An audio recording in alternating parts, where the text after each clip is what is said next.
at it again, and I think Kamala and Tim Walz are in some deep poop. I think they are up Poops Creek without a paddle in sight. And I'm going to show you a couple videos and kind of explain a little bit why I've come to that conclusion, obviously. I've said that for a while, but, I always show evidence as to why I believe what I believe. And with that being said, I'm going to take you guys to a CBS Morning, a couple CBS Morning clips and show you guys what some people are saying. Check it out. In 2020, So you're voting for Donald Trump? there are warning lights for Kamala Harris. I feel like he aligns more with America and Americans' values than she does. Isaac Simpson explained those Trump values while I made some gains on a delicious potato biscuit and omelet. I just know that once you start doing away with things like the Second Amendment and altering it to your own, what you think is sensible, then it's a problem. Because then who's the arbiter of that? Shrimp and grits. To me, he's more for the people, the hardworking people. We heard a whole lot of Trump support. I did like my lifestyle when Trump was elected. I liked that groceries were much more affordable, gas was much more affordable. Mixed with general exhaustion. I can overlook some of the nonsense rhetoric that comes out of his mouth. I mean, ultimately, I feel like he's worried about our country. His talk of border control, though, is what motivates Republicans like Butch and Judy Harrell. You're paying for all these immigrants. You're keeping them up in a hotel. You're giving them food. You're giving them health care free. Do you feel like the border has been too open under Joe Biden? Oh, obviously. absolutely. It's just a mess. Hey, how are you? A few tables away, and with a serious sugar buzz starting to get the best of me. I should not have gotten the full sweet tea. Half and half. You gotta always go half and half. We met Matt Hutz, We had a great economy with the person that I voted for. who says there's very little the Harris campaign could do to scoop away his or his mother Sharon's vote for the man they've supported since 2016. So he was like, I think I'm going to vote for Donald Trump, and you were like, honey, me too, and then you guys brought it in for a hug? Honey, me too. This is my mom. Oh yeah, you're right. Yeah. In need of a little time. Honey, me too. Hey, wait a minute. This is my mother. And that was hilarious. But, I also want to show you guys this clip of Frank Luntz, okay, who a lot of you guys are familiar with. I've talked about Frank Luntz. I've shown Frank Luntz before on the channel. He had a panel of folks that reacted to the debate between J.D. Vance and Tim Walz, and this is how it played out. Check it out. He's very battle tested, very ready. You can just see that he went to Yale, and he's very intelligent, and he reassured a lot of people, I think. Somebody else. He was in strong control of the facts. He ran the show. He remained steady during the whole performance, and I was very impressed with him being very sincere and authentic. He humanized himself and actually looked like a regular guy. Joining us now, pollster and communications strategist Frank Luntz. Those were people that you had polled or were talking to. And I found the last comment really interesting because he humanized himself, indicating how badly he has looked in front of some people with some of the comments he's made. What did you make of how Vance did? And then we will get to Walz. Well, I actually want to start, and I apologize to your listeners for this voice, but this is what happens when you do a focus group that doesn't end until an hour after the debate. Our participants had a lot to say. Number one, they loved both candidates. In fact, if they could, they would have reversed the tickets and put Vance and Walz on top and the other two on the bottom. Number two is it gave them faith in democracy, the idea that people could sit down, disagree, and do so civilly. But in terms of Vance, they were shocked that the Vance that they've seen up to this point was not the J.D. Vance of last night. Measured, thoughtful, emotional, willing to agree with his opponent, not divisive. The language that they used to describe him tells me that he has been misused on the campaign so far, that he would be far better communicating Donald Trump's agenda and vision and purpose than the attack dog kind of strategy that they've been using up to now. I have to tell you, only twice in my career have I had such an overwhelming movement towards one candidate. That's how significant yesterday was. Not that they were critical about Governor Walz, but they were so shocked at how emotive Senator Vance was. Yeah. Only twice in his career has he ever seen anything like that. So I think J.D. Vance did what he was supposed to do. He provided a little bit of a counterbalance to Trump, which, hey, I like Trump's demeanor personally. So maybe politics definitely ain't for me. If people don't like Trump and the way that he goes about things, because, boy, if I was on that stage with Kamala and she kept lying, some of the stuff that would have flew out of my mouth, yeah, it probably wouldn't have been too good. It wouldn't have been too good, okay? I'm going to say that because, sheesh, Louise. But there are lots of warning signs for Kamala. And here's another one. How is Vice President Harris performing with young voters compared to how President Biden did in 2020? Some numbers, Anderson, to help with that question. Number one, just look at this choice for president. I want to stretch this out a little bit. Excuse me for turning my back. This is a recent New York Times Siena poll. It shows Donald Trump and the vice president tied among voters aged 18 to 29. Joe Biden carried that group by 24 points in 2020 in the exit polls. From being on the ground, remember, when you poll a smaller subgroup in a poll, there's a bigger margin of error. I can't quite believe it's a tie from being on the ground several times in Michigan, but there's no question the vice president is doing better than President Biden was doing earlier this year, when a lot of young voters didn't want him to be the candidate anymore. But she's not doing as well as he did back in 2020. There's no doubt about that. Not doing as well as 2020. Yeah, not good. Okay. But according to actually, let me pull this up because I think this is interesting. And some of you guys probably remember, and I was talking about this, what I believe the electoral college map will look like. Well, apparently Michigan is in play.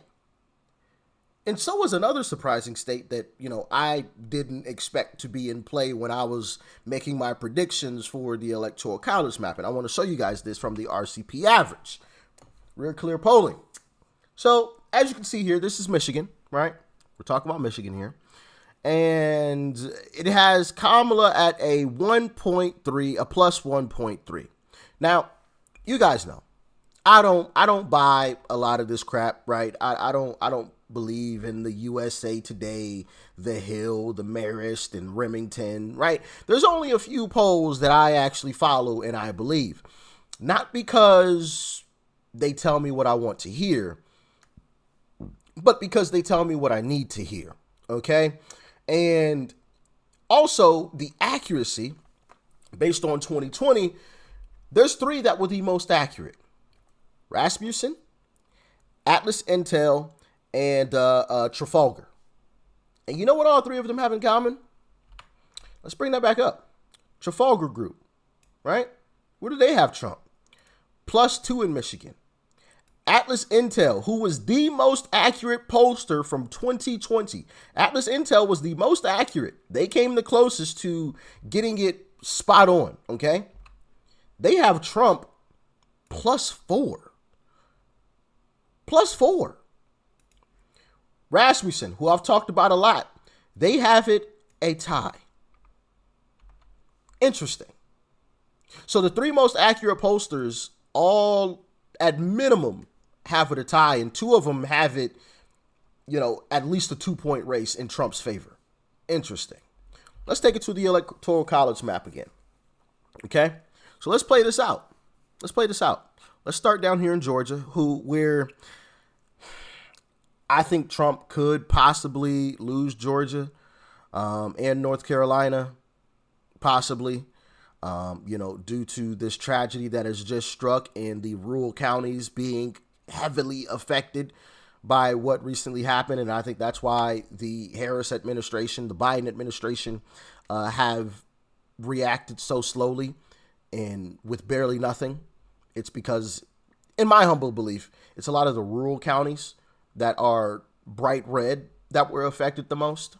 That's just my humble opinion. Y'all can let me know how you feel. So these possibly may not go, but let's take a look at Georgia.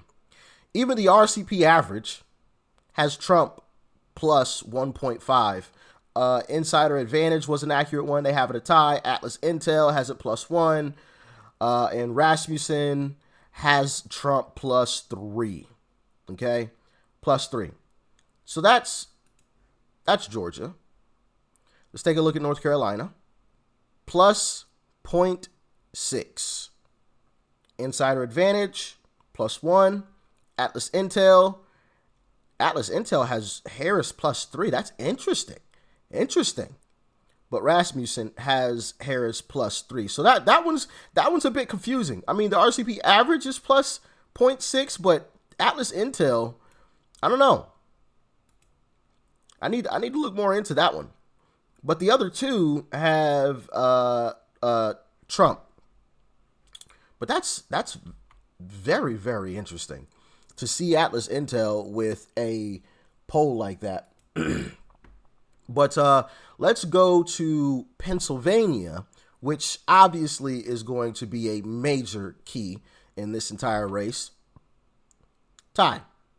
Trafalgar, plus 3. Atlas Intel, plus 3.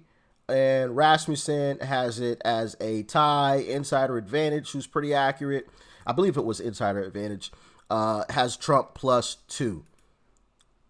So that's Georgia, North Carolina, Pennsylvania. Let's take a look at Michigan. Oh, we already took a look at Michigan. We already took a look. Excuse me. That was a Trump, right? Wisconsin. Let's look at the most accurate. Trafalgar, plus 1. Atlas Intel, Trump plus 2. Rasmussen, a tie.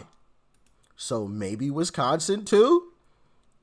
I doubt Minnesota is going to be. Yeah, no. Minnesota, yeah. Rasmussen, look, Trafalgar and Atlas Intel don't even poll Wisconsin. And Rasmussen has Kamala plus 3. So, yeah, that one's out. Arizona. Yeah. Insider Advantage, plus 1. Atlas Intel, plus 1. Rasmussen, plus 2. Yeah. So, I mean, like, this seems like a slaughter. Insider Advantage, plus 1 in Nevada.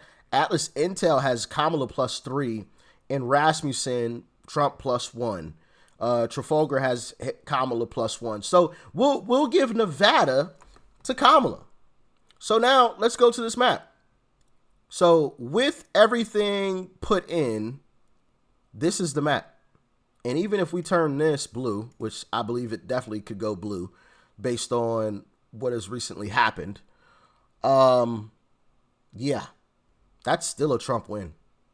Still a Trump win. And let's take this off. Let's make that blue. And let's make that blue. Still a Trump win. Still a Trump win. But let's also say that Michigan, let's go Michigan blue. Still a Trump win. Still a Trump win, baby. Okay? So, yeah, there's a lot of wiggle room for Trump here in this upcoming election and not much wiggle room for Kamala. Because if this stays red, and if this stays red, which I believe before this tragedy happened, both of these places were red. I'm questioning that a little bit now, okay? Like I said, due to the rural counties being affected, the red areas being affected the most. If that goes red, and this could go blue, and this could go blue. Doesn't matter. Doesn't matter. Even that could go blue. Still doesn't matter. Still does not matter. And look, I'm going to turn this over to her. That could go blue. Does not matter. I mean, so there's so much wiggle room for Trump right here with this that, it's an amazing sign. But all signs are pointing towards this being the actual map. And I'll leave Maine blue because it's a little complicated. There's the districts, but we'll give all 4 to Kamala. Doesn't matter. All right. Oh, excuse me. Hold on. I got to turn these blue because I believe those could go blue. But, I mean, if that's the map, I'm happy with it. I'm happy with it. And if this is it, I'm ecstatic. Right? I'm jumping up. I mean, I'm jumping up and down either way, but that would be lovely to see right there. But that's just my humble opinion based on the RCP averages and the recent polling that has come out. At the end of the day, we still have to get out and do our part. None of these polls mean anything if we don't show up and vote. Okay? Whether that's early, right? Which, hey, I encourage you to do so early. We saw a situation happen, I believe it was Arizona, where like some of the polling locations or one of the polling locations ran out of paper, right, on election day. So if you could do it early, do it early. Bank it. Bank that vote, all right? Bank it to make sure it's counted, because who knows? Wasn't there a place in Georgia that had like a pipe burst on election day, right? We had that, plus the Arizona running out of paper on, or was that Pennsylvania? Someplace ran out of paper on election day, and it was like in a red district. What are the chances? Pipes bursting, right? You know, there's too many like, maybe they didn't cheat, but you know, somebody made sure that there wasn't enough paper. You know, like there's too many like slick things that can be done on the day of. So if you can get it done early, get it done early. If you're in one of the states that has voting early now, I mean, we are literally just over a month away. Just over a month away from finding out if we won. It's crazy. It's coming up fast. So, hey, do your part. Get involved. Contact somebody like Scott Pressler. We need door knockers. We need people going door to door. We need phone callers, right? And yeah, let's bring this thing home. Let's bring it home. Y'all stay safe out there. Peace and love. I'm out.